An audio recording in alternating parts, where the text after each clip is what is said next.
Alright, so in this video, I'm going to show you how to add Assignee in ClickUp. First of all, just open your ClickUp software and go on Channel, Workspace, List, wherever you want to add assignees. For example, I'm going to add assignee on this task. So just click on this assignee icon or just click on this task and here assignees. Just click on this and just type the people email over here. For example, I want to add a team member to this task. So I'll just type their email over here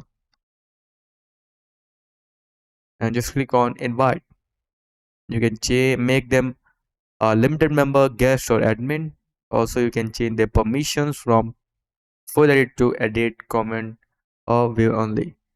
After that, just click on send invite and you will be good to go. That's it for the video. Thanks for watching.